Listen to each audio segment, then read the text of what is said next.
treatment and diversion, and the state hospital has basically already said, and has been quite evidenced, that they don't have the staffing to be able to expand. Are you suggesting we have a second facility, or how would that work? Because it sounds like you're saying we should just send people to the state hospital even though they're saying they can't handle it. Well, there's different ways. Yes, they need more staffing. Yes, they need more bed capacity. And I don't think the three of us are hung up on it needs to happen at one facility versus another. It's just that there needs to be an expansion of resources to meet the need. As I think has been well reported by this group here, we've seen a rise in mental health issues, and we have not seen a rise in mental health resources to match those issues. And so we need to get to a place where the state and local communities are meeting the needs and challenges that we're experiencing. Let me add to that. Often the answer to complicated problems is not a single silver bullet. We wish it were, but it's often not. And so what we're advocating here is that Oregon finds a way to walk and chew gum at the same time, that it can do multiple things at once to lead us toward a better path forward. So yes, increasing capacity at the state hospital, even the state hospital's own study, which we put a link to in our joint statement, even its own study agrees it needs to expand inpatient psychiatric bed treatment capacity by over 480 beds. So we're asking for the hospital to do what its own study concluded that ought to occur. And at the same time, we think there ought to be increased bed capacity throughout the state for treatment possibilities and opportunities in our community, so that not everyone has to go to this single state hospital resource. Not everyone should. And at the same time, we're advocating for diversionary opportunities and funded treatment programs. I'm doing my eye exercises. Will lead toward better outcomes. Teams of first responders and mental health professionals who can go out. You look straight. Like Washington County has a mental health response team. Eugene used to have the CAHOOTS program, which is no longer, as I understand it, funded. We know the answer to these problems because we've done programs over the years that have produced results. And we're not asking for one single thing, but we're asking for Oregon to take meaningful steps to finally addressing this issue. And we're asking that the federal court not cut out our legs underneath us and solve the problem by pushing people with untreated mental health illness and who are threats to our community, pushing them out on the streets. That's why the three of us DAs are here, because this is an urgent public safety concern that we have in light of this June federal court order. And let me be clear. You're asking for various examples, and I would say go back to the past few months and just look at some of the cases. Think about the fire that destroyed a city councilor's home. That case resulted in a dismissal because the individual was unable to aid and assist, and there was no availability to send him to the hospital to get him back to competence. $10 on cold punches. Enjoy 10% off. Now, this is a daily occurrence that you're seeing, we're seeing, and I know the community is feeling. And what we're asking for is to get the urgency at the state legislature and at the governor's office. I just think it's weird. They taught basic hygiene and self-care techniques to orphans and the elderly in Ukraine. Visited classrooms to provide education to the youth and adolescents regarding human trafficking. Provided medical care through primary care clinic in a large state orphanage. 2010, they taught physicians in Albania basic and advanced life support skills in rigorous 3-day seminar. All the common sense stuff. So, increased bed capacity. That would be a meaningful change. Yeah. All right. I get you. Yeah, so a lot of the concerns are saying without people being put back out onto the street, especially if they're of concern.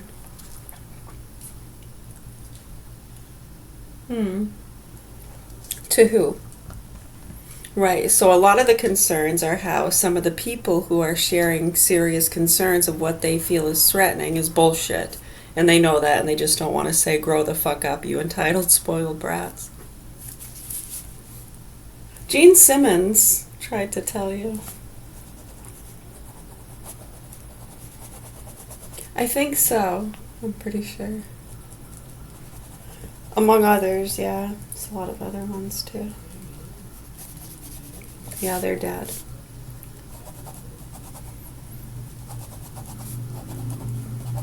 They're all dead. All of them. They're gone.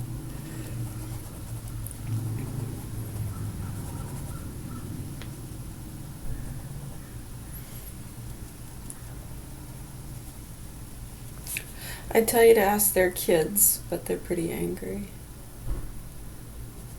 Yeah, you wouldn't want to talk to them. You might feel threatened. We don't want that now.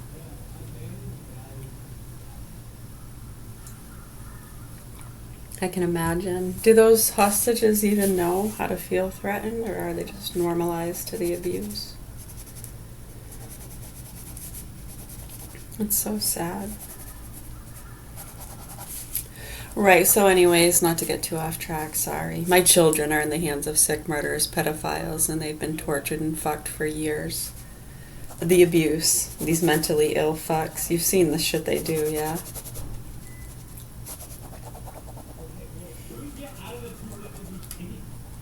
Right, so anyways, yeah, the mentally ill people they're putting back out onto the streets. The issue is, over the years, again, the concerns coming in, the state workers and druggies working together to get certain people put away. Yeah, they're a problem, definitely. Speaking the truth. In some of these situations, it's sad, where it's always been that way for people who are surrounded by sick, fuck, nasty, entitled, spoiled brats and criminals and druggies. Not to mention sluts. And those whores.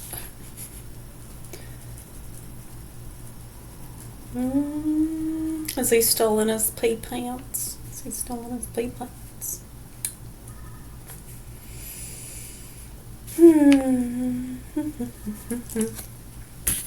Yeah, so a lot of the issues with those things over the years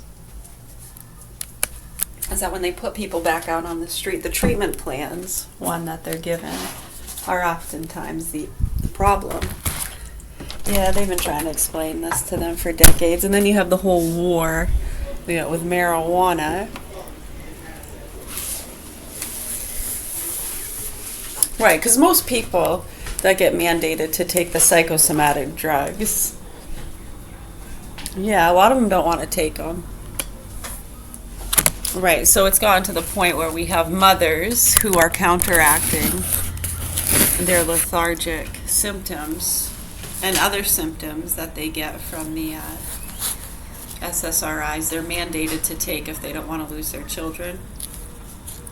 Right, so they're using cocaine and fentanyl to combat with the lethargic symptoms. They'll report hearing voices. That really doesn't do anything. They just adjust their medications or up it. And they're all mixing. Some of them use it to kill people, and they get away with it all the time. Crush it up. Put it in their coffee, They get away with it all the time. All the fucking time. Yeah, and the abuse to the kids, these hostages. It's so disturbing what's happening here. Right, so they get put out on the street medicated or not medicated. And if they're not medicated, they get put on a different kind of list. Which, of course, you keep an eye on them, just like probation or anything else. Unfortunately, there's been a lot of fuckery. Yeah, pretty bad with a lot of that stuff. Jeez, don't be joking. Alright, those waffles are really good. Yeah? You want some more? Nah, I'm good right now. Ego has the recipe.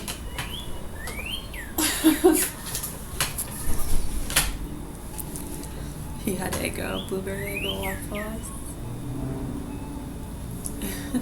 Yeah, so that's been a huge issue over the years with that, and we tried warning them about that. A lot of people tried warning them about that in the early 2000s, and the overprescribing of SSRIs, and then the shit with vaccines. It's so scary to people like us to see what's been going on, and the fear propaganda, and how the druggies and state workers kind of aid and abet each other's fear and addictions. It's pretty sick. Right, so you have them being put back out onto the street, either medicated or not medicated. And a lot of the ones who are medicated, this is a huge issue here and something they really wanted to pinpoint. I'm going to try to translate it the best I can, yeah. They don't want, a lot of them don't want to take the medications, and they're telling them, the lethargy, like we just explained, some are using cocaine and fentanyl to combat with the symptoms they're getting from the SSRIs they don't want to take, and the doctors aren't listening to them. They're telling them, look, I'm getting muscle spasms. Yeah, they don't seem to get it. Really loss of energy, feeling depressed, suicidal thoughts, hearing voices maybe. Yeah, so they usually just up the meds and this and that. Now, all these calls and horrific scenes that we've been watching and listening to, and many having to deal with like firsthand. Children being murdered, raped, tortured. Horrible. I mean, horrible. 5-year-old little boy bashed in the face with a baseball bat. 2-year-old shot by his father. I guess the grandmother told him not to spank him or something, or asked why. Oh, there's a red cardinal. Said, why are you spanking him? And grabbed a gun and shot one of them. They were twins. Oh, so sad. Let's see if you can see it. Can you see the red cardinal out there? Probably not.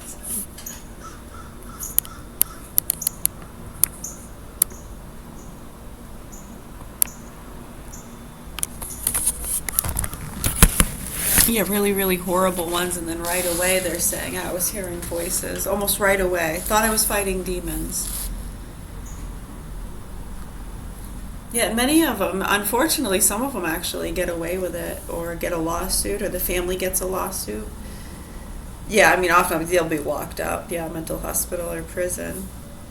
And a lot of times the family will get a lawsuit, and why is that? Yeah, I mean, there's a lot of trauma and suffering. You have family members and stuff and they have people ready to grab a hold of those lawsuits. Yeah, it's pretty traumatizing. I'd say so for a lot of those people. You can hear it just in, the initial, and it hasn't even really set in yet. That's the initial kind of shock, still adrenaline going. You can imagine. Day by day, yeah.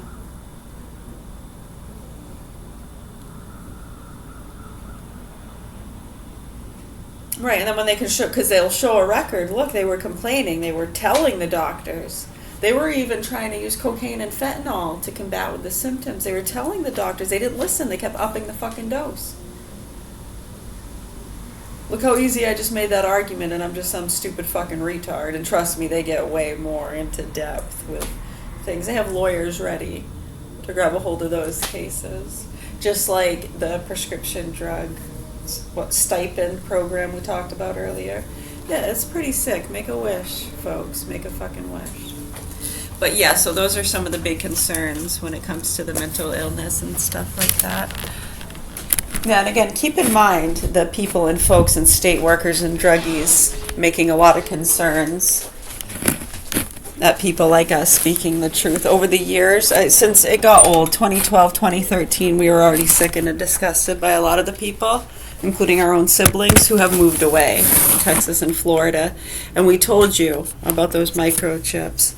And we told you, animal activists, 2016, child and animal abuse and pornography that gets fed to these activists and groups and stuff. That needs to be dealt with. People need to be educated about these things. I know there's so many different levels, right? Who? What levels? It's almost like devices or video games, information. It gets fed to certain lines and levels. And I don't know. Maybe we should make a mandate. Extra, read all about it. You're welcome. Thank you. Yeah, I sure hope so.